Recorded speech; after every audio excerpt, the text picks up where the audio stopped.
नमस्कार मंडळी, आज आपण बनवणार आहोत एकदम कुरकुरीत, झणझणीत आणि चविष्ट अशी पारंपरिक रेसिपी सुरणाची कापं.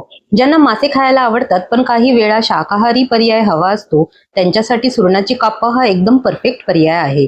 खरं तर माशांचा बेस्ट शाकाहारी पर्याय म्हणून ही डिश खूप फेमस आहे. पावसाळा असो किंवा साधा दुपारचा जेवणाचा वेळ, ही रेसिपी भात आमटी सोबत खायला एकदम मस्त लागते. बाहेरून क्रिस्पी आणि आतून मऊ अशी ही कापं खाल्ल्यावर तुम्ही नक्कीच ह्याचे फॅन व्हाल. चला तर मग अजिबात वेळ न घालवता सुरुवात करूया आजची भन्नाट सुरणाची कापं रेसिपी. नमस्कार, मी प्रिया, तुमचं स्वागत आहे पॅनफुल डिलाइट्सच्या माझ्या चॅनलवर. सर्वात आधी बघूया यासाठी काय काय साहित्य लागते. 250 ग्राम सुरण. ह्या सुरणाचे मी 4 भाग केले आणि त्याची साल काढली आहे आणि त्याला अशा प्रकारे मीडियम आकारामध्ये कापले आहे. हे इतपत जाड ठेवायचे आहे, त्यामुळे शिजल्यावर ते मऊ होतील. 1 कप बारीक रवा, 1 कप तांदळाचे पीठ, अर्धा छोटा चमचा हळद, चवीनुसार मीठ, 1 मोठा चमचा लाल तिखट, 2 मोठे चमचे कोकम आगळ, 1 मोठा चमचा गरम मसाला आणि आवश्यकतेनुसार तेल. सर्वात प्रथम आपण हे सुरण मॅरिनेट करून घेऊया, म्हणजेच मसाल्यामध्ये घोळवून घेऊया.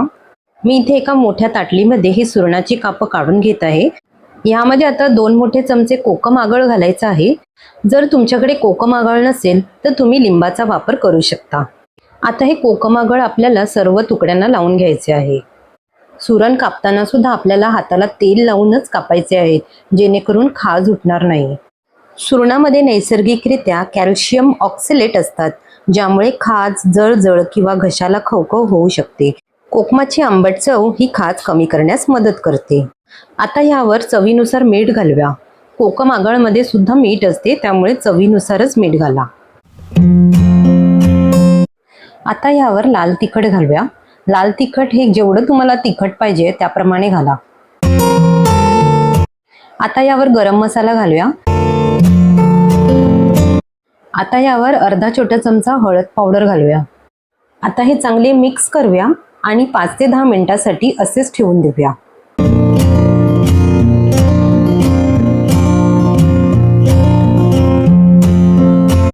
आता दुसऱ्या ताटलीमध्ये आपण 1 कप तांदळाचे पीठ आणि 1 कप बारीक रवा घालून मिक्स करूया.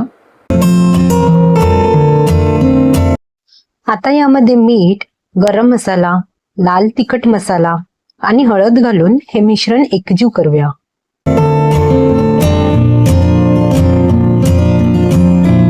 आता ही सुरणाची कापं आपण या पिठामध्ये घोळवून साईडला ठेवूया.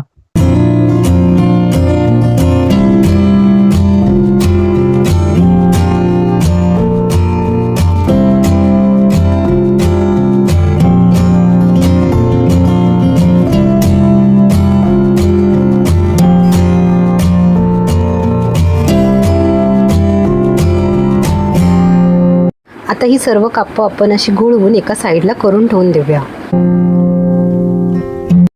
आता ही कापं आपल्याला तेलावरती फ्राय करायची आहे, त्यासाठी तव्यावर आपण तेल घेऊया.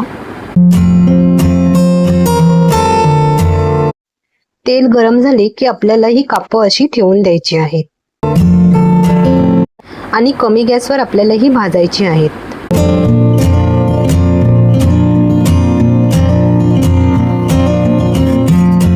आता ही कापं आपल्याला पलटून घ्यायची आहेत.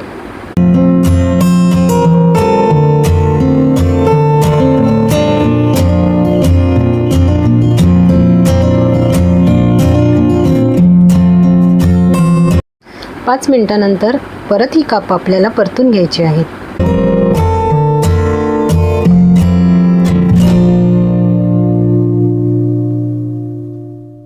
आता ही कापं आपली चांगली भाजून झाली आहे. आपण त्याला एका प्लेटमध्ये काढूया. तर मंडळी, आपली कुरकुरीत आणि झणझणीत सुरणाची कापं तयार आहेत. ही रेसिपी तुम्ही नक्की करून बघा आणि कशी वाटली ते कमेंट्समध्ये जरूर सांगा. तुमची प्रतिक्रिया मला खूप मोटिवेशन देतात. व्हिडिओ आवडला असेल तर लाईक करा, तुमच्या मित्रमैत्रिणींना शेअर करा आणि अशा चविष्ट रेसिपीसाठी माझ्या चॅनलला सबस्क्राईब करायला विसरू नका. पुन्हा भेटूया अशाच एका भन्नाट रेसिपी सोबत. तोपर्यंत धन्यवाद.